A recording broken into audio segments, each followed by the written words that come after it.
Good morning. Welcome back to the Broadcast Retirement Network. I'm Jeff Snyder. This is BRN Weekly for Saturday, May 29th, 2021. And our top story today, the crypto craze, what America thinks about cryptocurrency. Well, joining me now to discuss this and a lot more is Andrew Gretchko. He's Vice President with Coupon Cabin. Andrew, great to see you. Thanks so much for joining us on the program this morning. Yeah, thanks for having me. As mentioned, it's definitely a very timely topic with cryptocurrencies and the crypto craze, as we're calling it. So looking forward to chatting things through. Absolutely. And so you and the folks at Coupon Cabin, along with the Harris Poll, conducted a survey, and this couldn't be more timely, as we said, because Americans are really engaged in understanding of crypto. So, let's dig in a little bit here. What did the poll tell you? And what are the key takeaways here? Yeah, so Coupon Cabin, we're a deals and cashback platform. So we're aggregating deals from all over the country, thousands of retailers, tens of thousands of deals, and then offering cashback as well. So it's really important to us to understand what people are doing with their money, how they're saving, and how they're choosing to spend it. And crypto, really seems to be just a wave, a surging wave at the moment. And so we wanted to look at how much Americans actually understand about cryptocurrencies, which cryptocurrencies they believe in, and what they believe cryptocurrencies as a whole to kind of mean both now and going forward. So plenty of interesting tidbits here. The first is that nearly 9 in 10 Americans, so 89%, have at least heard of cryptocurrencies. So this isn't just something for a younger generation or just something that, a few people are doing. This is something that has completely hit mainstream America. And I mean, we see that, I think, case in point, you look at Elon Musk going on, who's I think one of the founders or CEO of Tesla, going on Saturday Night Live, and he is working with Dogecoin, and you see what that has an impact on Dogecoin, really making that a household brand. I was looking at some of the brand names. Of course, everyone knows Bitcoin, seems they know Ethereum, but there are some others on this list I did not recognize. And really, there are a lot of brands of cryptocurrency out there. There are so many different coins that you can trade in. But as you mentioned, Bitcoin, that's really ubiquitous with cryptocurrency. So 7 in 10, 71% of Americans, our survey found, are familiar with Bitcoin. And that makes sense. It's the largest cryptocurrency by market cap. But what we found to be interesting is that Dogecoin is coming in second as far as that awareness with Americans. 29% are familiar with Dogecoin, but Dogecoin does not have the second largest market cap. That belongs to Ethereum. So what we're seeing is the kind of memification, that pop culture awareness really driving that visibility, maybe even more so than, kind of the nuts and bolts finances of things. But as you mentioned, plenty of coins to trade in. So after Bitcoin at 71% for awareness, you then have Dogecoin at 29%, USD coin at 21%. That's tied with Ethereum. And then others like Litecoin and Stellar at 18 and 10% respectively. Andrew, when you look at, I guess, broader adoption, how do Americans feel about this being the future? I mean, is the American dollar going away? Is their sense that the American dollar is going away, and we're going to, at some point in the next couple of years, 5 years, 10 years, that we're going to see this replacement by crypto? Is that the sense you're getting from some of this poll information? Well, it does seem like Americans are unified in knowing about cryptocurrencies. They understand that, cryptocurrencies are happening. They're here. Everyone is aware.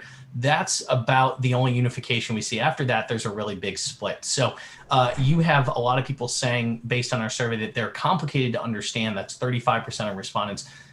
You have people saying that they're a get-rich-quick scheme, people saying that they're a bad investment, that they're nefarious or shady, a way to kind of, dodge taxes, a short-lived economic fad. But then you have others who are saying that they're innovative, or it's the future of money. So I think you really have a split here between kind of believers, if you will, and non-believers. You have people that think that this, might go to the moon, if you will, versus others that think that 5 years from now, we might remember this as kind of just a blip from the past. Yeah, it's certainly going to be interesting to see. Andrew, obviously, Coupon Cabin, you mentioned offering cash and rebate rewards to its users. Is there an opportunity here for cryptocurrencies? Do consumers maybe in some of those rewards want back instead of cash or points? Do they want cryptocurrency back?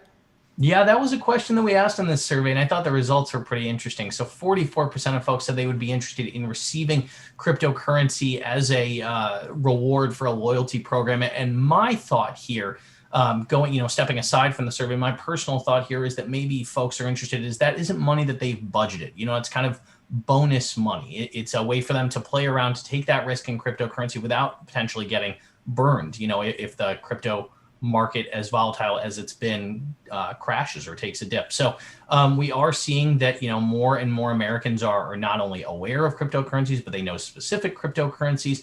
They have an opinion on them, and now they're even potentially open to taking cryptocurrencies on instead of cash. You mentioned kind of the pop cultureification of cryptocurrency. How are Americans educating themselves outside of that? Is there opportunity to learn more for future education so that people become good investors, right? We don't want people to be bad investors. We want people to be good investors, know what they're buying, don't just buy what we've seen so many bubbles in the history of the stock market where people, I lived through the tech bubble in the late 90s, early 2000. That's just one example. But are investors, from your take on this survey, are there opportunities to learn more about these cryptocurrencies and how they can actually apply? Certainly. I wish I had all the answers. I wish I could see into the future and figure out where this was going to go. But clearly that's something Americans are still pondering, still questioning themselves. So there are certainly a number of resources out there that you can look to. I think most, financial analysts are now covering cryptocurrencies. As mentioned, they're kind of mainstream at this point. So I would say that just like with any investment, make sure that you do your homework, do your research, and that you're educating yourself as much as you possibly can before investing. Yeah, and I'm sorry to interrupt you. I was going to say I've even seen some public pension funds invest in crypto, whether it was some type of broader index of cryptocurrencies, getting some exposure. So clearly, it's not only picking up in the mainstream of individual consumers, but also institutional consumers like pension funds, endowments, et cetera. I guess last question, Andrew. We've talked earlier in the month and prior the non-fungible tokens, which kind of use this cryptocurrency, the underlying blockchain technology. Any thoughts there from maybe how consumers are kind of viewing this? Are they viewing that as an opportunity, for example, to meet with their favorite artist, their favorite ball player, their favorite musician, as an example? Where does that kind of stand? Yeah, we didn't take a look at NFTs for this particular survey, but as you noted, they go hand in hand with cryptocurrencies due to that underlying blockchain technology. It'll be interesting to see if the two mirror each other, if the dips in NFTs are also reflected in cryptocurrencies and vice versa, but certainly a space to pay attention to. I think COVID has perhaps played a role in this, with more folks than ever stuck inside their homes or spending more time at home. We'll have to see how, hopefully as we start to come out of all this, knock on wood, that, we'll have to see how both crypto and NFTs are affected by something like that. Yeah, I feel like we've all been stuck in our homes, and it's given us a lot of opportunity to watch a lot of Netflix, to educate ourselves. I've been keeping up on topics that I haven't read about or heard about in a long period of time. So this is just another example where people can become more informed about a topic, be better investors, be better with their own money. And I think ultimately that benefits them long term. Andrew, it is an absolute pleasure to chat with you. A great job with Coupon Cabin in covering this and creating this survey. And we look forward to having you back on the program again very soon. Yeah, no, thank you for having me. Really excited to get back on. And thanks again for your time. Thanks, Andrew. Great to see you. Thanks for sharing your perspective. And when we come back, we'll take a look at some of our best segments for the week. You're going to want to stay tuned right here on BRN Weekly.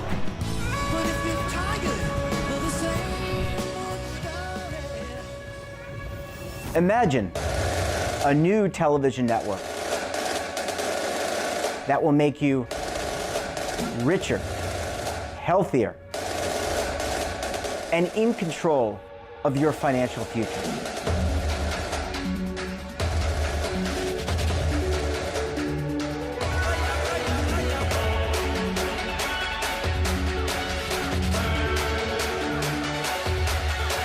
This network is for the policewoman in Nashville, Tennessee, the baker in Dubuque, Iowa, the teacher in Lexington, Kentucky. We want to make the idea of savings in retirement culturally relevant. But what do you see as a defining issue of the midterms, especially for the smaller businesses? I mean, they are the lifeblood of the American economy.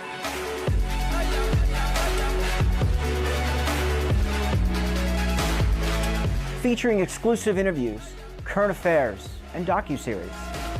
33 years old, you retired early. The philosophy is money only matters if it helps you live a life that you love. But you got to start thinking about retirement as soon as you get in. The Broadcast Retirement Network will drive very high engagement with premium partnerships. So this isn't retirement and savings for your parents or grandparents. This is for all Americans. And we're going to change the way you think about money.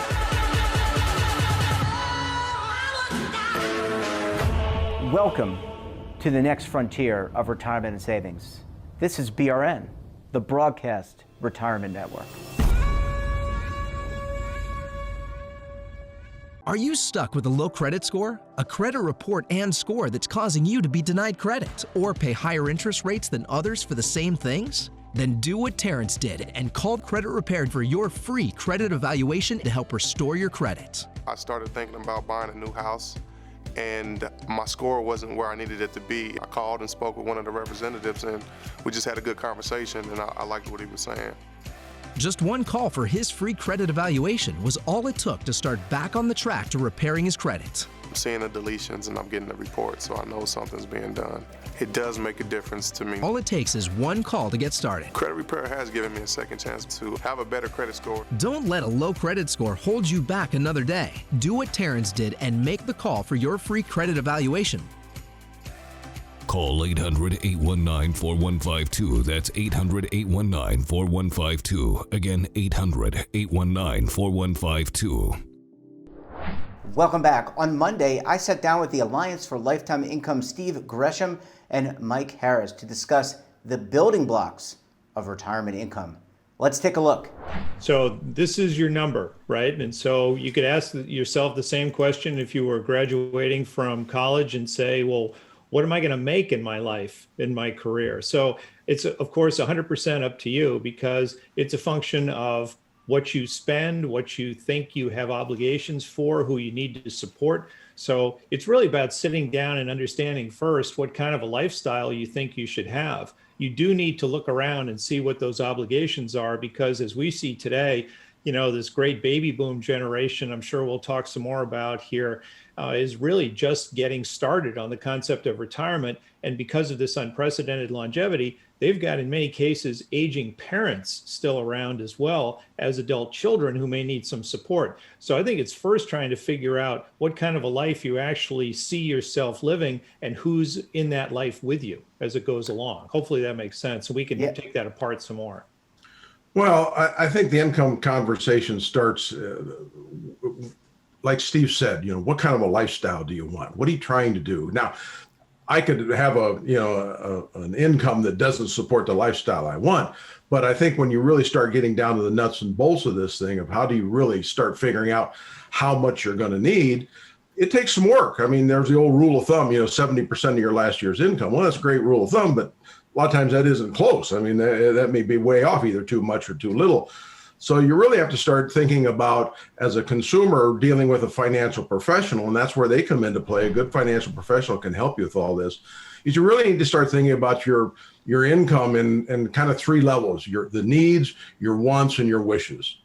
And the needs are the things you've got to have. You've got to be able to account for your mortgage and utilities and grocery and transportation and clothes, things that you can't live without. And that's at the bottom of the pyramid. That's usually where we call protected lifetime income comes in, where you get something like a pension income goes in there, and your Social Security would fit in there, and income, lifetime protected income from an annuity would fit in that category.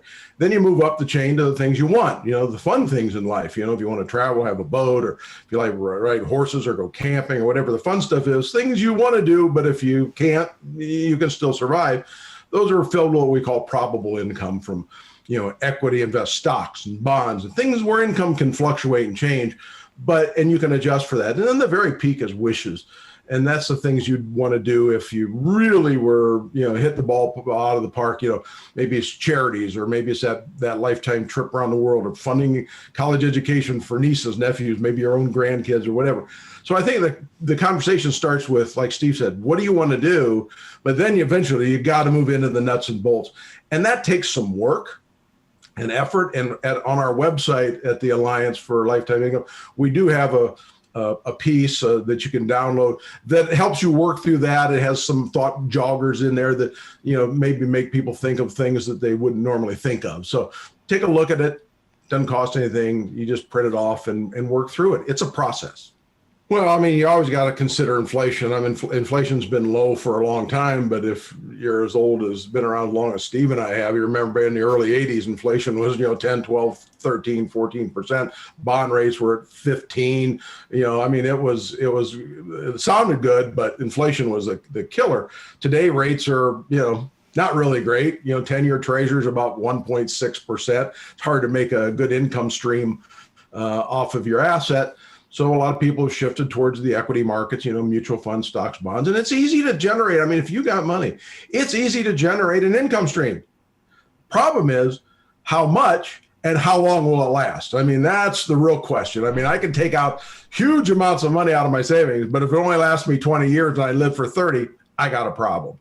So I think the key is it's a diversification. A diversified portfolio makes sense. You got to have a little of the equities. You got to have some in the bonds to take advantage of when rates go up or the market's up. But you also have to have a good slice of that that's protected. You may also have income coming from real estate rentals or something. Not everybody has rental properties, but you also have to, like I said, figure about that. Calculate in what do you have a pension and what's Social Security going to do and an annuity. An annuity is a great place to get income. That's what they're built to do, provide income that you and your spouse or somebody can outlive. So that's how it comes into the planning. But it's hard to do sitting at home watching TV and saying, I could really handle this myself. Well, that's kind of like saying I'll operate on myself too. That doesn't make a lot of sense. So I think a lot of this boils down to finding the right help and doing the right thing, diversifying your portfolio, and making some reasonable assumptions going forward. No, but it does provide a base. And that's what I think Mike is saying here, is that when you actually do start thinking about the funding sources that you're going to have in that retirement, I always use retirement in air quotes because I'm not really sure what retirement means anymore. I see so many people like my mother at 87 still very active. I don't think she really considers herself so much retired as she thinks of herself as being free. So you want to be able to have some kind of base, and this protected lifetime income concept is like that foundation that you build, because again, just in the short amount of time we've been talking here, we are still not into a lot of specifics because there are so many variables. And the phrase that I've heard so many times is that people spend more time planning their next post-COVID vacation than they spend planning their retirement. And so all those compartments and all those different areas, all those boxes need to get checked before you can actually understand what that game plan is. And Social Security and protected lifetime income is a good base. One of my questions for anyone is, do you actually know what your Social Security benefit is? And on Friday, I sat down with Gautam Bhardwaj, co-founder of Pinbox Solutions, to take a look at the Indian retirement system. Let's take a look. I think this is clearly the most difficult time that our generation has ever faced. And I think it's both at the health level as well as, just at the economic level. It's having a very, very devastating toll. I think the second wave has been particularly bad. But what I find amazing is that how civil society and everyday citizens are stepping forward to help each other and to, lend a hand to people they've never met or don't know from Adam. And I think that's really amazing. I think it's brought out the best in a lot of us. And of course, I mean, many of my friends and colleagues have lost people in their families and loved ones. That has been particularly heart-wrenching. Also, the Indian pension system actually is not very different from what we see in other countries, both OECD and non-OECD. People in the salaried workforce, which is civil servants and people who work in large private sector firms, contribute to their pensions or in the case of civil servants, traditionally they've been getting a pension funded through taxes. But this is a very small part of the population, and covers barely 10%, 9 or 10% of the overall workforce of about 500 million people. So it leaves about 400 million plus people in India who are self-employed or non-salaried, outside of the being eligible for pensions, which typically salaried workers get as part of their employment contracts. So we've got at the level of public policy, I think we've taken some really great steps. About 15 years ago, India actually embarked on its pension reform by setting up a new pension system, which today is, I think, cutting edge globally. It has probably the lowest fees and charges that I've seen in any other pension systems. It's really well designed. It's got central record keeping. Assets are managed by private asset managers. We've got about close to, I think, about 40 million people in the pension program already, including new civil servants who have, been brought into a contributions-based pension system. It's a DC program, but we still have a long way to go. In the sense, we are still at about 10% of the excluded workforce. But the good thing is that this pension system is actually capable of, taking care of the retirement needs or retirement saving needs of people who don't have, a salaried job. And like you said, who are farmers or gig workers or domestic help and others. Absolutely, Jeffrey. I think so. What is happening is that, interestingly, a lot of investment has actually gone into building digital financial inclusion infrastructure in multiple developing countries, including India. And I think India has set up a enviable track record in the way we've thought about a digital biometric national ID. We've got 1.2 billion people who've got unique national IDs, which are digital and which can be used for eKYC and verification purposes if people want to open digital financial accounts or bank accounts and so on and so forth. We've got about 600 million people with smartphones. We've got about another 600 odd million people using social media, including WhatsApp and Facebook, etc. Digital payments is growing very rapidly. Almost 400 million people today are using through a payment system set up by the Central Bank of India. So we've got all the, if I may say, the building blocks for achieving comprehensive pension inclusion already exist in India. And as you correctly said, that's also the case in Nigeria or Kenya or Indonesia or Malaysia or Bangladesh.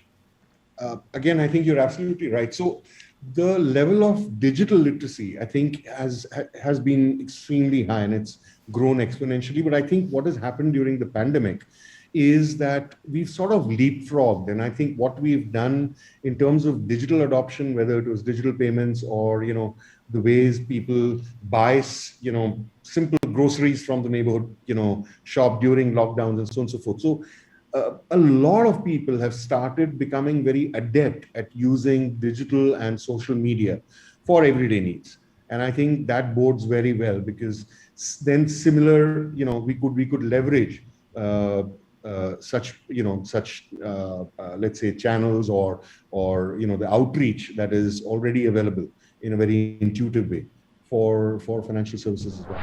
And that wraps up this episode of BRN Weekly. Have a topic of interest, someone you think we should talk to, then drop us a line. And don't forget, for all the information in retirement markets, technology, personal finance, so much more, all in one place, check out today's edition of our daily newsletter, The Morning Pulse.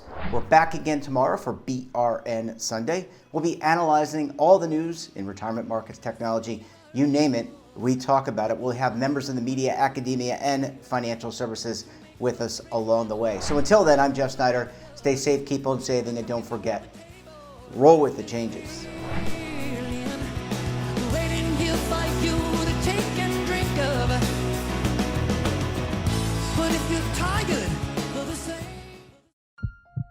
Are you being audited and do you owe the IRS $10,000 or more in back taxes?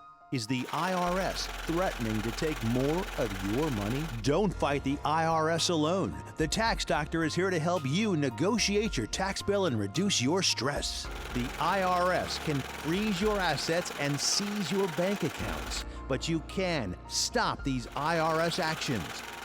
The Tax Doctor will work with you using our years of experience to represent your case to help you get the best resolution under the IRS guidelines.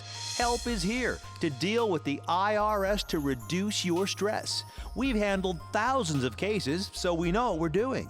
If you owe $10,000 or more in back taxes, do not call the IRS alone. Call a Tax Doctor now for a tax emergency analysis. Call 800-224-6439.